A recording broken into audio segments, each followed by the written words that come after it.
नंदे में सारनि जो मुनासिब अघु न मिलण ऐं कटौती ख़िलाफ़ आबादगारनि मुज़ाहिरो करे रैली कढी आहे। आबादगारनि प्रेस क्लब आॾो एहतिजाजी मुज़ाहिरो करे रैली कढी नारेबाज़ी कई। एहतिजाज कंदड़ आबादगारनि जो चवणो त सारनि जो सरकारी अघु 4000 मुक़ररु कयो वञे, ॿी सूरत में थरकोल रोड बंदि कंदासीं। अवां खे आगाह करे रहिया आहियूं त नंदे में सारनि जो मुनासिब अघु न मिलण ऐं कटौती ख़िलाफ़ आबादगारनि मुज़ाहिरो करे रैली कढी आहे। आबादगारनि प्रेस क्लब आॾो एहतिजाजी मुज़ाहिरो करे रैली कढी नारेबाज़ी कई। एहतिजाज कंदड़ आबादगारनि जो चवणो त सारनि जो सरकारी अघु 4000 मुक़ररु कयो वञे, ॿी सूरत में थरकोल रोड बंदि कंदासीं।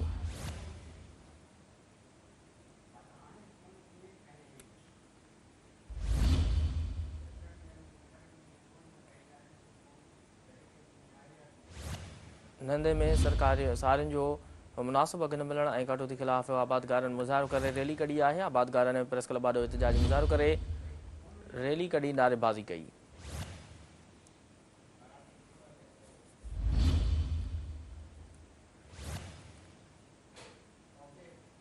वधिक तफ़सील मालूम कंदासीं। टेलीफोन ते मौजूदु आहे नंदे खां सिंध टीवी न्यूज़ रिपोर्टर शोभान बुरगड़ी। जी शोभान, मुज़ाहिरो करे रहिया आहिनि आबादगार, इन बाबति आगाह कजो। जी शोभान, आबादगार मुज़ाहिरो करे रहिया आहिनि, इन बाबति आगाह कजो।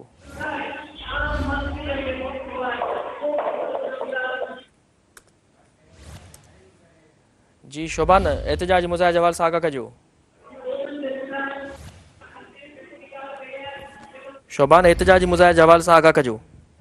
हाँ जी बिल्कुल ॿुधाईंदो हलां। इंदौर शहर में ठहियल आबादगार एसोसिएशन तरफ़ां बदीन ज़िले में सारियुनि जो असरादू अघु किराइण ख़िलाफ़ प्रेस क्लब निंदो खां शाहनवाज़ चौक ताईं एहतिजाजी मार्च कयो वियो आहे, जंहिंमें एसटीपी ऐं क़ौमी अवामी तहरीक इंसाफ़ जे कारकुन खां अलावा हिते मक़ामी जेके आबादगार हारी वापारी शागिर्द भरपूर शिरकत कई आहे। एहतिजाजी मार्च में शाहनवाज़ चौक ते पहुतो, जिते अॻवान अली अदल पंवर, अज़ीज़ुल्ला डेरो, गफूर चांदियो, कामरेड हुसैन दस्त, फ़कीर मेर अली जमाली ऐं ख़िताब कंदे चयो त मिल्क जेके मालिक आहिनि, सिंध हुकूमत साहिलनि जो असरादू अघु किराए आबादगार जो जेको माशी कतलाम आहे, कतलाम करे रही आहे। हिननि वधीक चयो त हिकु त बदीन जी पुछड़ खे पाणी न ॾेई सुकायो वियो आहे, ॿियो वरी आबादगार हितां जो ख़र्च करे जेके शारियूं पुखियूं आहिनि, उन्हनि जो असरादू अघु किराइण बदीन जी आबादगारनि खे कंगाल करणु चाहिनि था। हिननि वज़ीर आला सिंध, वज़ीर खुराक ऐं ॿियनि वसवारनि खां मुतालबो कंदे घुर कई आहे त सारियुनि जो अघु वधाए आबादगारनि जी परेशानी दूर कई वञे, ॿी सूरत में सख़्तु एहतिजाज कयो वेंदो। जी ठीकु आहे शोभान, तफ़सील लाइ वॾी महिरबानी।